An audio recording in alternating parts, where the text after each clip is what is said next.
Olá, moçada da produção. Estamos iniciando o vídeo ainda do capítulo 4, que trata do tema movimento em 2 e 3 dimensões. Hoje com o estudo do movimento circular uniforme.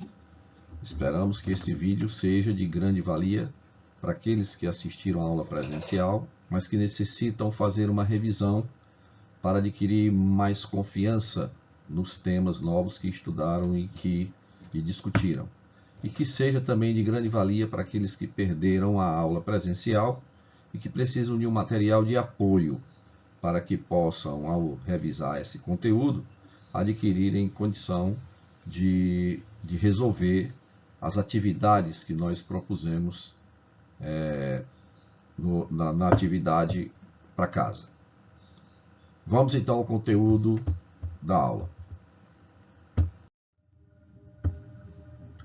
A unidade radiano. Vamos entender o que é que significa radiano, como ele foi definido. Observe esta circunferência de raio R, com centro nesse pontinho verde, e vamos pegar dois pontos ao longo da circunferência, que eu estou chamando de A e B. Um objeto saindo do ponto A chega ao ponto B percorrendo um arco de circunferência cujo comprimento eu vou dizer que vale ΔS. Então, ΔS é o comprimento do arco, é uma medida linear, cujas unidades serão as unidades de comprimento: metro, quilômetro, milímetro, centímetro. Se você ligar os pontos A e B da circunferência ao centro desta circunferência, você observa que ocorre a determinação de um ângulo central, que eu vou chamar de Δθ. Veja que, ao mesmo instante que o objeto sai do ponto A e chega ao ponto B, percorrendo esse arco de circunferência de comprimento ΔS, no mesmo tempo que ele descreve esse arco, ele descreve em relação ao centro da circunferência um ângulo central que mede Δθ. Esse ângulo Δθ pode ser medido, pode ter como unidade de medida o grau, que nós já sabemos como é, né? A circunferência foi dividida em 360 pedacinhos iguais, né? Onde cada pedacinho vale 1 grau. Mas agora nós vamos definir uma outra unidade mais abrangente, chamada de radiano. Então, como foi definido o radiano? Né? Observe o seguinte. Radiano é uma unidade de medida de ângulo que relaciona o comprimento do arco, no caso ΔS, com o raio da circunferência, com o comprimento do raio R.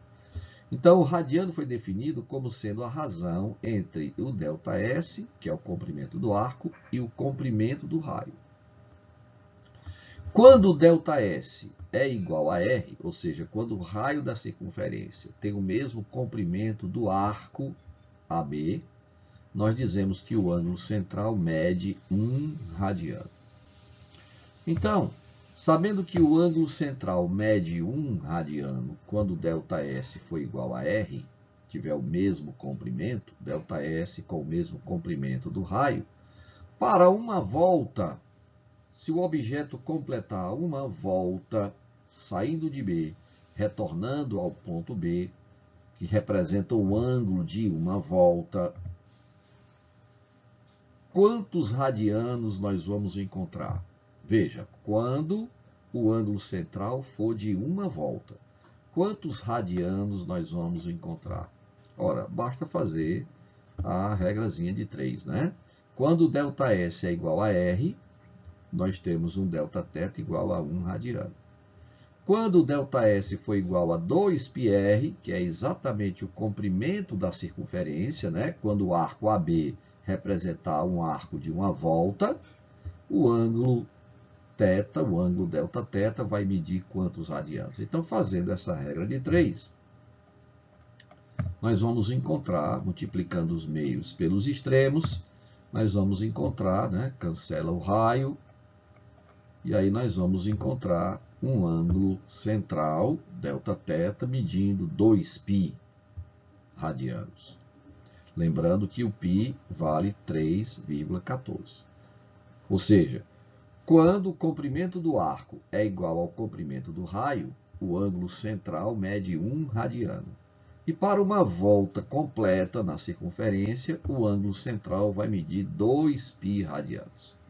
Relacionando agora a unidade radiano com a unidade grau, nós temos que 360 graus, que representa uma volta completa na circunferência, corresponde a 2π radianos.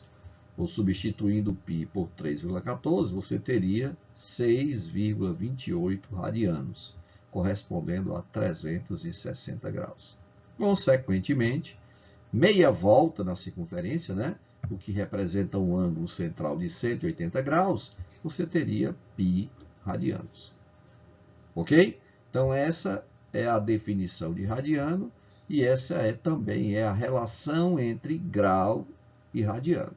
Na resolução de problemas, muitas vezes, nós precisamos fazer esta conversão de grau para radiano. Vamos então à aplicação. Veja, transforme grau para radiano. Vamos pegar esses dois exemplos, né? Quando o ângulo central for 30 graus representam quantos radianos? Então, nós vamos fazer a proporção, né? 180 graus corresponde a π radianos, consequentemente, 30 graus corresponderão a x radianos. Fazendo o produto dos meios pelos extremos, nós vamos obter 180x igual a 30π radianos. 30π dividido por 180, simplifica, né? O 30 por 30 e o 180 por 30, vai encontrar π sobre 6 radianos. 120 graus são quantos radianos? Você faz da mesma forma, né? 180 graus corresponde a π radianos, 120 graus, x radianos.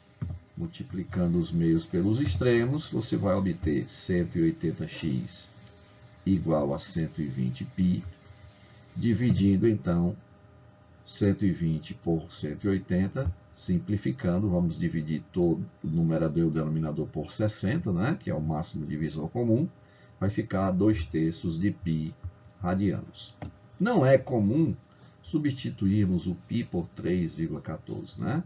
Geralmente, quando a gente trabalha com radiano e aparece o número π, a gente deixa o ângulo em função do π, né? É mais comum você escrever π sobre 6 radianos do que escrever 3,14 sobre 6 radianos.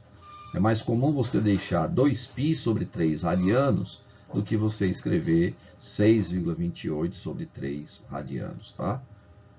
Vamos agora fazer o contrário, né? Transformar radiano em grau. Ora, a maneira mais simples, mais fácil de você fazer a conversão de radiano para grau é lembrar que 180 graus, como foi escrito aqui, olha, 180 graus representa π radianos.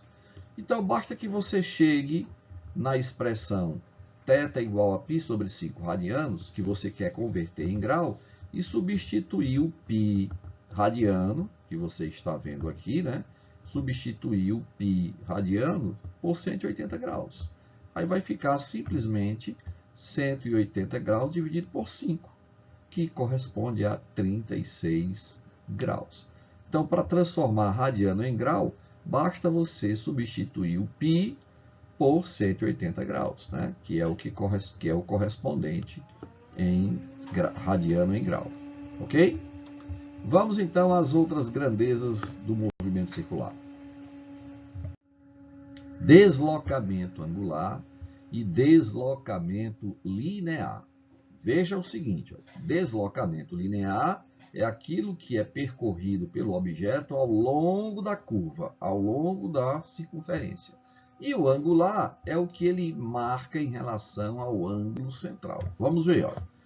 Veja esse objeto posicionado num determinado local da circunferência, né? Posição que eu vou chamar de S0 no instante t0 igual a 0. E aí esse objeto vai entrar em movimento ao longo da circunferência, descrevendo um arco ΔS. Então, ele saiu da posição S0 no instante t0 igual a 0 e chegou numa posição S no instante t maior do que 0, percorrendo um arco de comprimento igual a ΔS. Esse ΔS é o que nós vamos chamar de deslocamento linear. Mas se você ligar os extremos desse arco ΔS ao centro da circunferência, nós vamos determinar um ângulo central que mede Δθ em radianos, tá? Então, quando um objeto se move numa trajetória circular, ele percorre uma distância ΔS ao longo da curva, né? No mesmo instante que descreve em relação ao centro um ângulo que mede Δθ. A relação entre esses dois elementos, né, nós vamos ver agora. ΔS é o deslocamento linear e Δθ é o deslocamento angular. A relação entre eles, né, que eu estou chamando de relação importante, é que ΔS é igual a Δθ vezes R. O deslocamento linear, ΔS, é igual ao deslocamento angular, Δθ, vezes o raio da circunferência, vezes o raio da curva. Lembrando que esse Δθ tem que estar medido na unidade radiano. Tranquilo? Velocidade linear média. A velocidade linear média, nós vamos pegar o deslocamento linear. Veja, suponha que o objeto parte do ponto A no instante t0 igual a 0, e aí percorrendo um arco de circunferência até um ponto B, que ele chega no instante t, ele percorreu um espaço linear ΔS, e aí nós vamos definir como velocidade linear média a razão entre o deslocamento linear, ΔS, e o tempo gasto para fazer esse percurso. Veja, velocidade média linear é ΔS sobre ΔT, onde ΔS pode ser medido em metro ou quilômetro, e o tempo pode ser medido em segundo ou em hora. São as duas unidades mais usadas, né? Metro por segundo ou quilômetro por hora. Lembrando que o fator de conversão entre essas unidades é o 3,6, né? Multiplicando ou dividindo, né? Depende da conversão que você vai precisar fazer.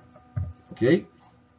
Lembrar que o vetor velocidade da partícula, que está descrevendo uma curva, é sempre tangente à trajetória naquele ponto onde o objeto se encontra. Vou representar as velocidades, os vetores velocidades, nos pontos A e B dessa curva, né? Para que você esteja lembrando sempre que o vetor velocidade é tangente à trajetória em cada ponto dessa trajetória. Velocidade angular média. Então, agora nós vamos olhar para o ângulo central. Ao mesmo tempo que a bolinha verde, né, que o objeto verde saiu de A e chegou em B, percorrendo a distância ΔS, em relação ao centro da curva, ele determina este ângulo central que mede Δθ radianos. Tá? Então, como nós vamos definir a velocidade angular? Como a razão entre o deslocamento angular, Δθ, e o tempo gasto para descrever esse ângulo. Então, a velocidade angular, que nós vamos representar pela letra grega ômega, ômega médio, velocidade angular média, é o Δθ sobre o ΔT, cuja unidade vai ser radiano por segundo. É a unidade mais usada para velocidade angular. Podemos, então, agora fazer a relação entre a velocidade linear média e a velocidade angular média. Veja, partindo da relação ΔS igual a Δθ vezes R, né, que nós vimos anteriormente, agora é só dividirmos essa expressão toda por ΔT. E aí nós vamos encontrar as velocidades linear e angular. ΔS sobre ΔT é a velocidade linear média, e Δθ sobre ΔT é a velocidade angular média. Então, a velocidade linear média é o produto da velocidade angular média pelo raio da circunferência. Vamos entender agora uma grandeza importantíssima no movimento circular uniforme, né? Que é o que nós chamamos de período de um movimento. Chamamos movimento periódico ao movimento em que suas posições se repetem em iguais intervalos de tempo. Esse intervalo de tempo é chamado de período do movimento. Então, período, que nós vamos representar pelo T maiúsculo, é uma medida de tempo, é um intervalo de tempo compreendido entre a repetição das posições de um objeto que oscila ou descreve um movimento circular uniforme. Tá? Então, exemplos de movimento periódico, nós temos vários, né? Vamos pegar aqui um mais famoso, o movimento dos ponteiros de um relógio. Tá? Então, nós temos o ponteiro dos segundos, o ponteiro dos minutos e o ponteiro das horas. Veja, qual é o período do ponteiro dos segundos? Ora, o período do ponteiro dos segundos é o tempo que o ponteiro dos segundos gasta para dar uma volta completa no mostrador do relógio. Ora, ele gasta exatamente 60 segundos ou 1 minuto. Então, tanto você pode dizer que o período do ponteiro dos segundos é igual a 60 segundos, como dizer que o período dele é de 1 minuto. Qual seria o período do ponteiro dos minutos? Ora, é o tempo que o ponteiro dos minutos gasta para dar uma volta completa no mostrador do relógio. Então, esse tempo é de 60 minutos ou 1 hora. Tanto você pode dizer que o período do ponteiro dos minutos é igual a 60 minutos, como dizer que o período dele é de 1 hora. Qual seria o período do ponteiro das horas? É o tempo que o ponteiro das horas gasta para dar uma volta completa no mostrador do relógio. Ora, a gente sabe que esse tempo corresponde a 12 horas. Ok? Então, no sistema internacional, a unidade utilizada para a grandeza período é o segundo. Essa é a unidade do período no sistema internacional. Lembrando, período é o intervalo de tempo para uma oscilação completa ou uma rotação completa para os objetos que descrevem movimento circular uniforme, tá? Como o período, como o movimento dos ponteiros de um relógio, né? Como o movimento da Terra em torno do Sol, como o movimento da Terra em torno do seu próprio eixo, né? Cujo período é de 24 horas, em torno do Sol, movimento de translação, 365 dias e mais algumas horas, né? Então, são movimentos periódicos, tá? Frequência. O que é que nós chamamos de frequência do movimento, tá? A frequência de um movimento periódico representa o número de ciclos, né? O número de rotações completas ou o número de oscilações que ocorre durante o intervalo de tempo de uma unidade. Intervalo de tempo de 1 segundo, intervalo de tempo de 1 minuto ou de 1 hora, ou seja, na unidade de tempo, o número de oscilações completas ou o número de ciclos completos na unidade de tempo. Aí a unidade de tempo depende daquela que você está usando, né? Se é segundo, se é minuto, se é hora, se é dia, se é mês, né? Pode ser qualquer um. As mais usadas são minuto, segundo, são as mais usadas. Então, as mais usadas são minuto e segundo. Então, nós temos a rotação por segundo, ou oscilação por segundo, e a rotação por minuto, RPM e RPS. Qual a relação entre ambas, né? Ora, a relação importante entre elas é que uma rotação por segundo corresponde a 60 rotações por minuto. Como é que eu enxergo isso? Veja, um objeto que realiza uma rotação completa em cada 1 segundo, a cada 1 segundo ele dá uma volta, então ele vai dar 60 voltas em 60 segundos, que representam 1 minuto, né? Então, se ele dá uma volta em cada segundo, ele vai dar 60 voltas em 60 segundos ou 60 voltas em 1 minuto, que a gente diz 60 rotações por minuto. Tá claro? Cuidado, né? Para não se enganar. A unidade SI de frequência é o Hertz, cujo símbolo é o Hz, H maiúsculo, Z, em homenagem ao alemão, tá? Então, como é que eu transformo RPM em Hertz? É só transformar RPM em RPS. 1 Hertz é igual a 1 RPS. Uma rotação por segundo equivale a 1 Hertz. Relação entre período e frequência. Deu para perceber que eles são inversos, né? O produto entre eles é igual a 1. Ou a frequência é 1 sobre o período, a frequência é o inverso do período, ou o período é 1 sobre f, ou seja, o período é 1 sobre a frequência, é o inverso da frequência. Tá bom? Vamos então fazer uma aplicação. Transforme em Hertz as unidades de frequência a seguir. Então, ele está colocando aqui 120 rotações por minuto. São quantos Hertz? Ora, para transformar RPM em Hertz, eu preciso transformar RPM em RPS. Rotação por minuto, eu preciso transformar em rotação por segundo. Então, eu vou partir dessa relação. 120 RPM, eu posso escrever assim, ó, 120 Hz de rotação por 1 minuto. Cuidado, né? Essa é a preocupação. Então, eu vou transformar 1 minuto, que está aqui no denominador da fração, em segundos, né? Só transformar 1 minuto em segundos, dá 60 segundos. Então, você percebe que para transformar RPM em Hertz, eu preciso transformar RPM em RPS, e para transformar RPM em RPS, você precisa dividir por 60 segundos. Isso vai corresponder a 2 RPS, que é igual a 2 Hz. Então, 180 RPM, você faz da mesma forma, né? Divide por 60 e encontra 3 Hz. Cuidado, né?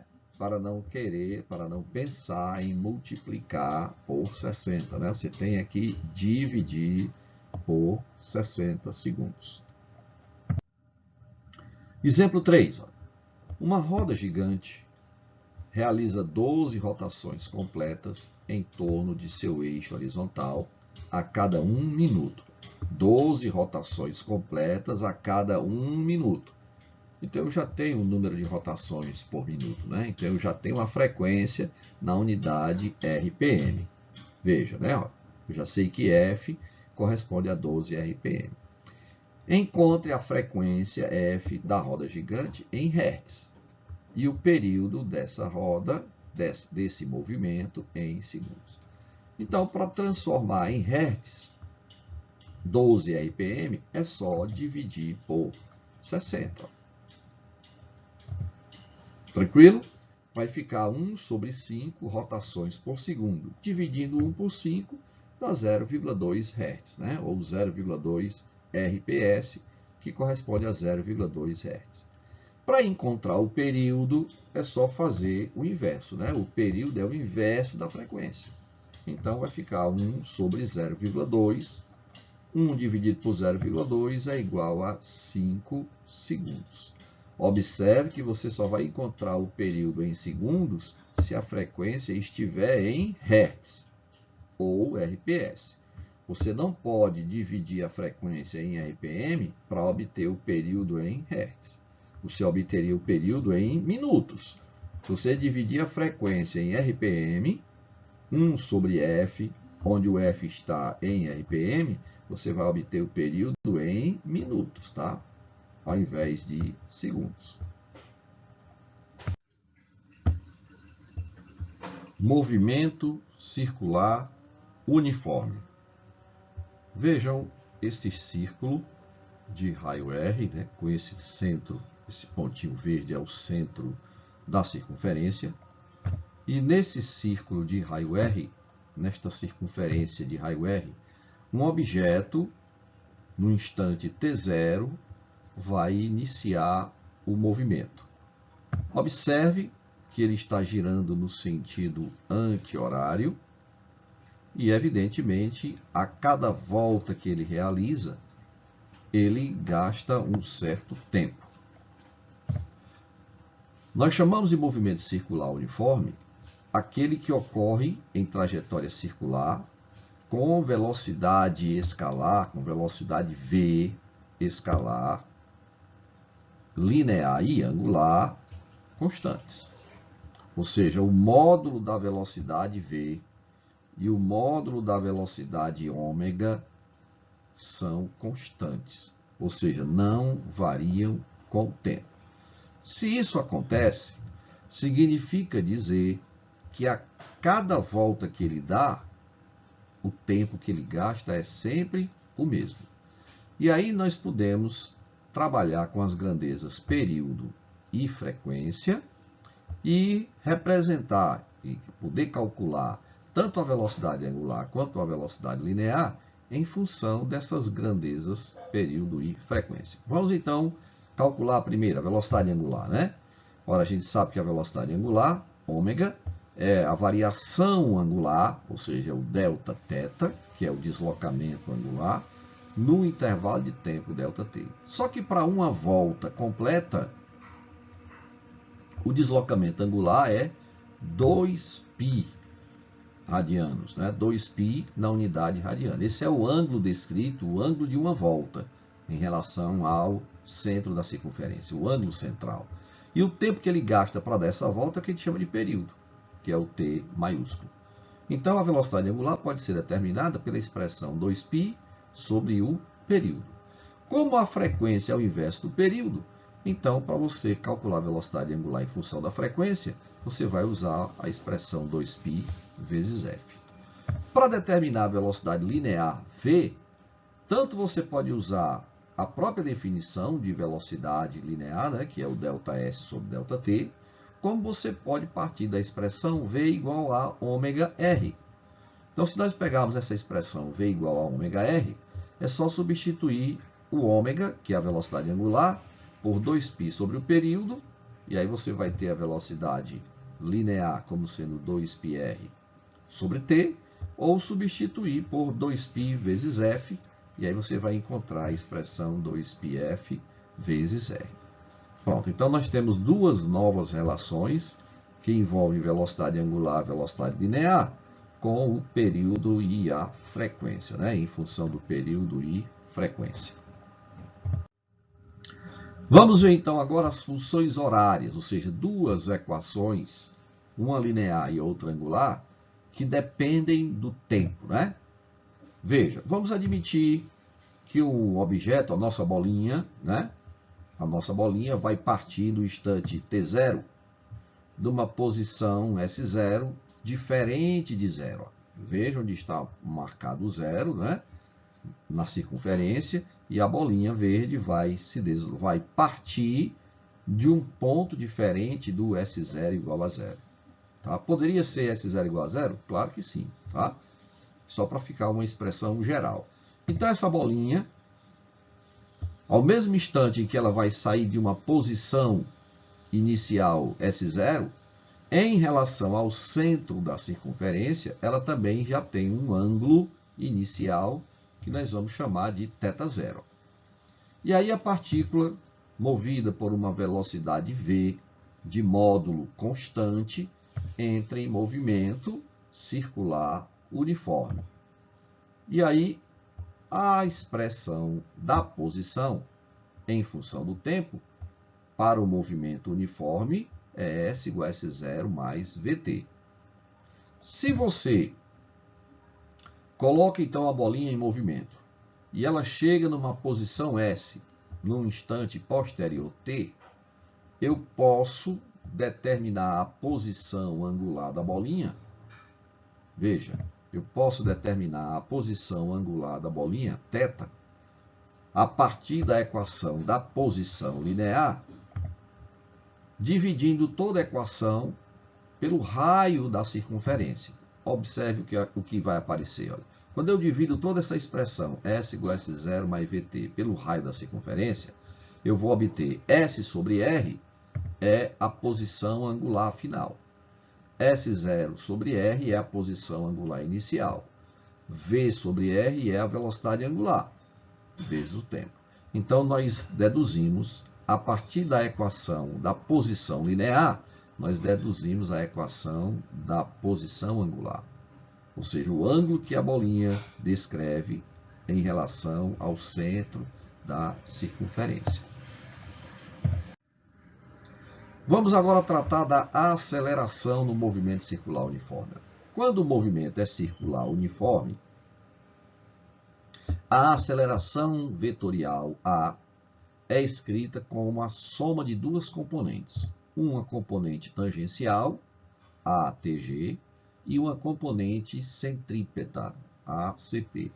A componente tangencial é a responsável pela mudança no módulo, na intensidade do vetor velocidade, ao passo que a componente centrípeta é a responsável pela mudança na direção do vetor velocidade. Veja essa circunferência de raio R, onde a bolinha, onde o nosso objeto que vai se deslocar está num ponto A, e nele está representado os vetores VA e a aceleração resultante sobre a bolinha no ponto A. Esse A é a aceleração resultante. Esta aceleração resultante se decompõe em duas componentes, uma tangencial e a outra centrípeta. A componente tangencial vai alterar o módulo de V. A componente centrípeta aponta para o centro da curva, é a responsável pela mudança na direção do vetor velocidade. É ela que obriga a bolinha a descrever esse arco para sair de um ponto A e chegar num ponto B da circunferência. Tranquilo? Acontece, que se a aceleração tangencial tiver sentido contrário do vetor velocidade, como acontece agora no ponto B, estou representando no ponto B um movimento circular onde o vetor aceleração está em oposição ao vetor velocidade. Essa aceleração resultante também se decompõe em duas componentes, como aconteceu no ponto A. Só que nesse momento, no ponto B, a componente tangencial da aceleração tem sentido contrário ao vetor velocidade. Isso vai nos dizer que o módulo de V vai diminuir com o tempo. Enquanto no ponto A o módulo da velocidade V aumenta com o tempo, no ponto B o módulo de V diminui com o tempo. No ponto A o movimento é acelerado, no ponto B o movimento é retardado. E a componente centrípeta continua sendo a responsável para mudar a direção do vetor velocidade, obrigando a que a bolinha saia do ponto B e chegue num ponto C ao longo da circunferência, ou seja, mudando sua direção. Caso contrário, a bolinha vai sair numa linha reta tangente à curva, sem fazer a curva de forma regular. Acontece que no movimento circular uniforme, como a velocidade escalar e linear são constantes, a aceleração tangencial é zero, é nula. Se a aceleração tangencial é nula, então a aceleração A é a própria aceleração centrípeta. Se nós olharmos lá no ponto A, vamos representar essa ideia, esse movimento no ponto A. O que aconteceria? Este vetor A não existiria desta forma. Por quê? Porque a componente tangencial é zero. Então, se a componente tangencial é zero, significa dizer que o vetor A não está para dentro da curva, mas sim está perpendicular ao vetor velocidade, apontando para o centro da curva. Veja, o vetor A aponta diretamente para o centro da curva e ele é perpendicular ao vetor velocidade. O que é que isto quer dizer para nós? Que o vetor velocidade apenas muda de direção, sem ocorrer variação no módulo da velocidade. O valor da velocidade se mantém constante, apenas ocorre uma mudança na direção do vetor velocidade. Ok? Então, a aceleração A é a própria aceleração centrípeta. Vamos significar, né, o vetor aceleração centrípeta. O que é que significa isso? Né? Vamos ver se a gente entende. O módulo da aceleração centrípeta é calculado pela expressão v² sobre r. Né? Expressão essa que nós deduzimos em sala de aula, mostrando a vocês de onde veio essa expressão. ACP igual a v² sobre r. Tá? Então, observe uma coisa. Olha. O que é que nós chamamos de curvatura de uma curva? Né? Quanto menor o raio da curva, mais fechada é a curva. Consequentemente, maior é a sua curvatura. Isto quer dizer o quê? Olha, que para o vetor v, o vetor velocidade, mudar sua direção, numa curva fechada, numa curva de raio pequeno, é preciso uma aceleração centrípeta de maior intensidade. É preciso de uma aceleração centrípeta bem mais intensa para obrigar ao vetor velocidade mudar a sua direção. Vocês perceberam aqui na animação como o vetor velocidade tem que girar rápido para se manter na curva. Ok?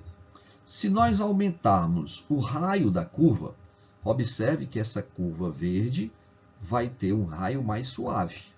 É um raio, ou melhor, vai ter uma curvatura mais suave, porque o raio é maior.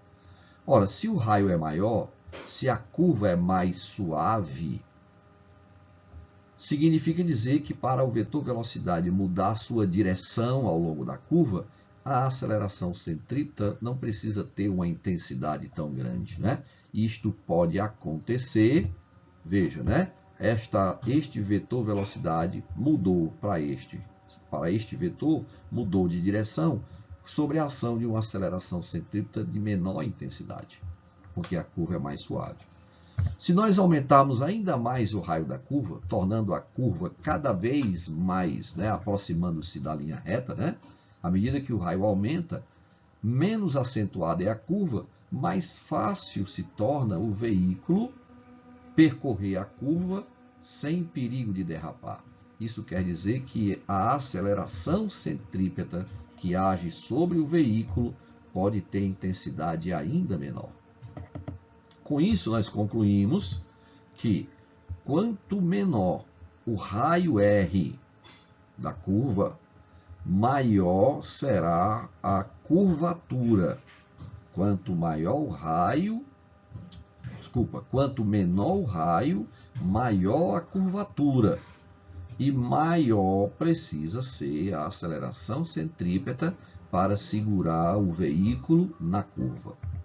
Por outro lado, quanto maior o raio, mais suave é a curvatura e menor precisará ser a aceleração centrípeta para manter o automóvel, o veículo, na curva. Tá? Espero que isso tenha ficado bem claro, né? Daí, se você analisar a expressão ACP igual a v² sobre R, você entende facilmente. Quanto menor o R, maior é a aceleração, né? Para uma dada velocidade, quanto menor o R, maior é o valor da aceleração, ou seja, maior precisa ser a aceleração centrípeta para que o veículo consiga fazer a curva com segurança.